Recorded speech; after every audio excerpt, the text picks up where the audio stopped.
Oh, I mean, it's a funny story.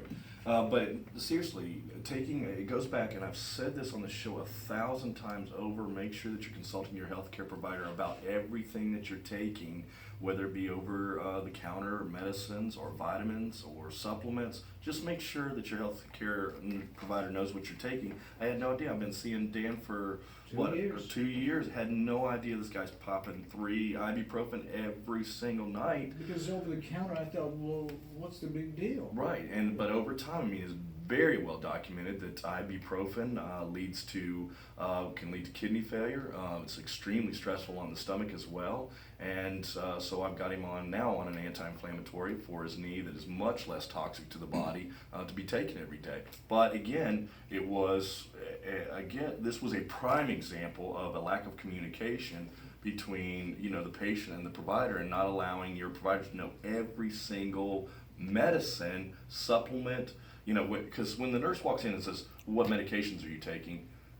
And she writes it on the chart, before your PCP walks in, I mean, make sure that you list everything, including supplements, everything you're putting in your body. But Betsy asked me that every time. I just thought, well, ibuprofen, why would I even mention it to him? No. I think a lot of people would make that mistake. And I understand where you're coming from, Danny. I really do. But when he says he means everything. I called him, and he's at clinic, and I called him just to say I'm about to buy some apple cider vinegar pills and some gummy fibers.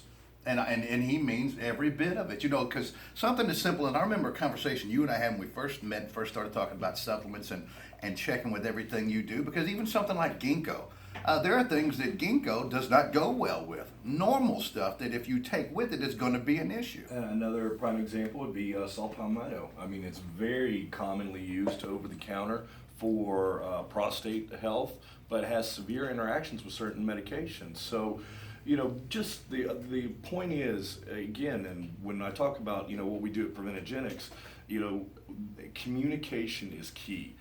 Communication is key. We talk about communication being key in marriage. Obviously, you guys, have that issue. Yeah, I think you have that problem. Yeah, I'm the man, though. Exactly. No, trust me, I get it.